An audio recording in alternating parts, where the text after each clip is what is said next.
Oh, I thought you were taking that. Hey, everybody, Ron Harris here live at the New York Pro. Just wrapped it up here with two-time New York Pro champion, multiple Mr. Olympia top 5, Jose, the Boston Mass Raymond. Jose, Nick Walker just blew this out the doors, but it was not as decisive a victory as it could have been. I thought Martin Fitzwater gave up a hell of a fight. Let's start with that because that's your top two, Nick Walker and Martin Fitzwater. How did you see those two comparing? Well, as I said this morning, I had Nick winning, but apparently the Martin was ahead. That's what I heard. Martin was ahead by a point, and Nick was able to do enough to win. I had him winning, as I said this morning. But man, Martin's awesome. Martin has, put his stamp on the bodybuilding scene, and he's one to be reckoned with. He can be as high as a top 5 guy at this point. If he continues to improve at the rate that he has, who knows? Top 5, top 6 is not out of the question, especially when he pushed Nick Walker, who's a top 3 guy. Yeah. I thought, you pointed out a couple things when we were watching that Martin has better legs. Condition was obviously better. Shaped legs. Shape. His quads come all the way up to the hip. Nick's are huge, but they're just different shape than Martin. Martin's got a beautiful physique, teeny tiny waist, the vacuum, the taper, the great shape of legs. So, yeah, he's not bigger than Nick. Yeah. So that's all he needs, a little bit more size. Yeah, this has always been a show traditionally over the years. Not that they don't really judge differently from show to show, guys. That's kind of a myth. But big guys have traditionally done well. This is a show where like Marcus Rule won years ago. A lot of big. Dillette won this one. But I had no problem with Nick winning. I wouldn't have been upset had Martin won either. But knowing shows and knowing how size just is always, it's hard to beat a guy that good, that big, even if he's got a couple things like midsection's not as dainty and pretty as Martin's. It's bodybuilding, But let's move on. Third place, Tony O'Burton, was the defending champion from last year. I thought he might have been a little bit tighter in Brazil, but I wasn't in Brazil. I'm judging that from pictures and live stream. I don't know if it would have made a difference today anyway. He's got an amazing physique. We're both big fans of the guy. Yep. One of the greatest backs I've seen in this generation. Really round, bubbly muscle. But, he was up against two amazing guys in Martin and Nick. Yeah, all he's missing is condition. I mentioned it to you as we were watching the finals. If he was like 5 or 6 pounds drier, maybe he could have won this show. He's that pretty. He's a Dexter type of guy.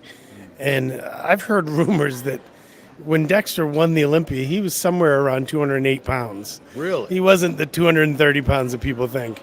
Well, he used to say he was 230. I never believed he was 230. Well, I think Tonio should consider just getting as dry and tight as humanly possible, whether it's 219, 222, or 211. Get to that weight where you are peeled, like striated glutes, striated hamstrings, everything. Then he's going to break some hearts. Had he done that for this show, what do you think might have happened? Who knows? You never know. Do you think Dexter at his best could beat Nick Walker? 100%. Come on. All right. Well, we're calling him the next Dexter. Why not? Yeah. Dexter-esque, Dexter-ish. Yes. We don't want to say there's another Dexter. I want to just say that I called the top 5 this morning, including Christian Wolski. Yeah. Let's get to him first. But let's talk beef stew. I thought Beef, his name's not Beef, it's Stuart Sutherland. I'm so used to it. It is the greatest nickname in bodybuilding. He also has the craziest cool hair. Yeah. I wish I had hair like that. I love Beef. I thought he did everything he could have done today. I could see he was very, very disappointed with 4th place because I know the kid worked his ass off. And he's another one that's just an up-and-comer, a rookie. Can't wait to win a show, and he's getting so close. He came close last year, 2nd place here. I don't know, what would your advice to Stu? He's probably going to do Cali next week, but what would you give for advice to this youngster? Just keep going. He's young.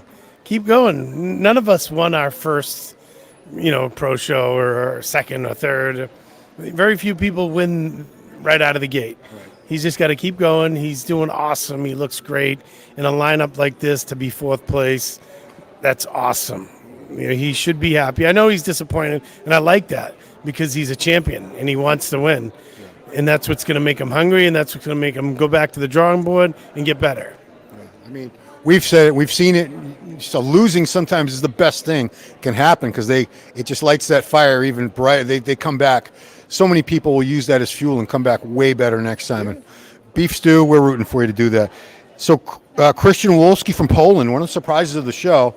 I wasn't that familiar. I know I've seen him before, but I've never really noticed him until today, to be honest with you.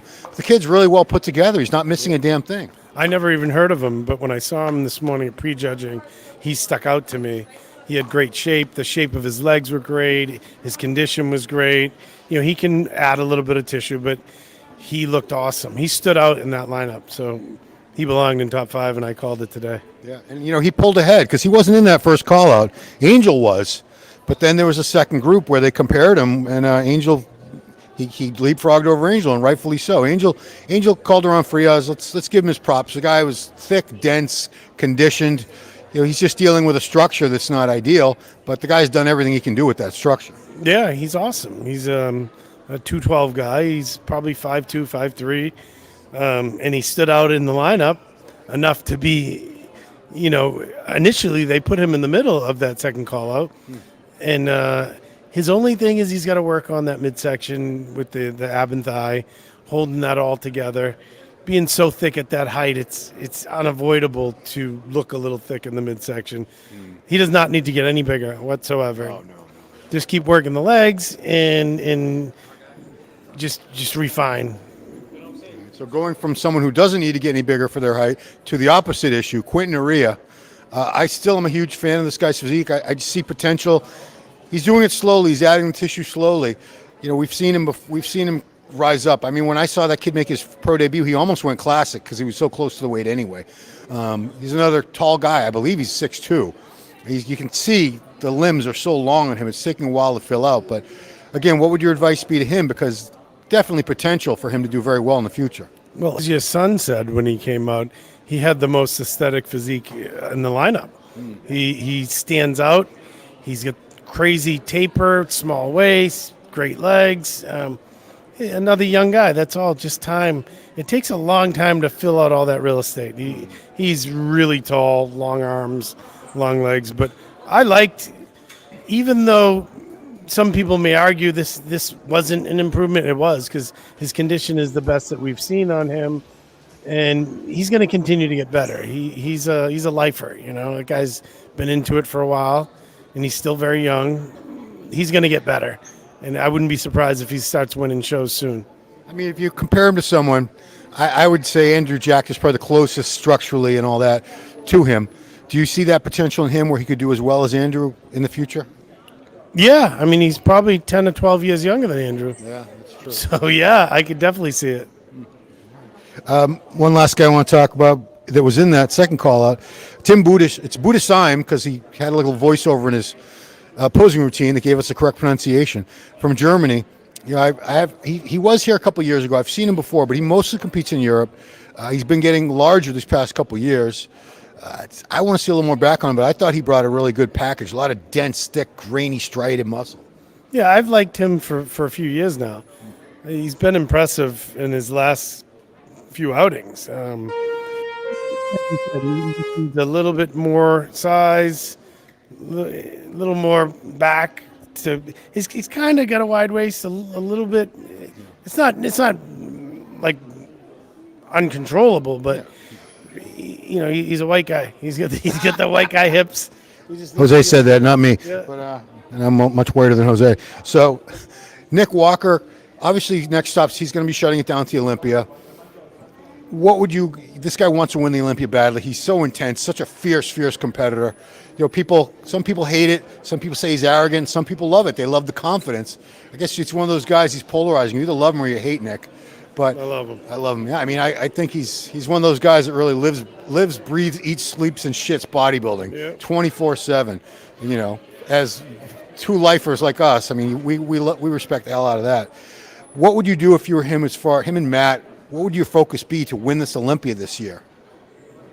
What would he need to improve on based on what you saw today? He can still be tighter. He can still be a little more refined. He can still add a little more leg size. His legs are huge from the side, but the quad sweep could be improved. Quad separation, striations. There's all these little things that you can do to improve, even presentation, posing. There's always room to improve. He's just got to be a better version of Nick Walker. That's all. He doesn't have to try to match anyone else or outdo anyone else. Just outdo Nick Walker, and he'll be just fine.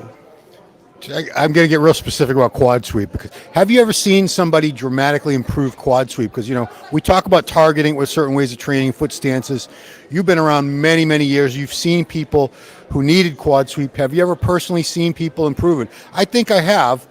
I think it's possible. I wonder what you've seen.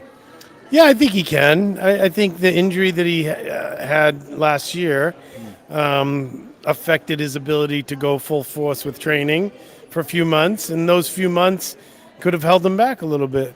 I think there's also different ways of posing your quads to make them rounder, to make them stick out a little bit. I don't know anything about Nick's posing and the way or how he trains, but there's always a way to improve it.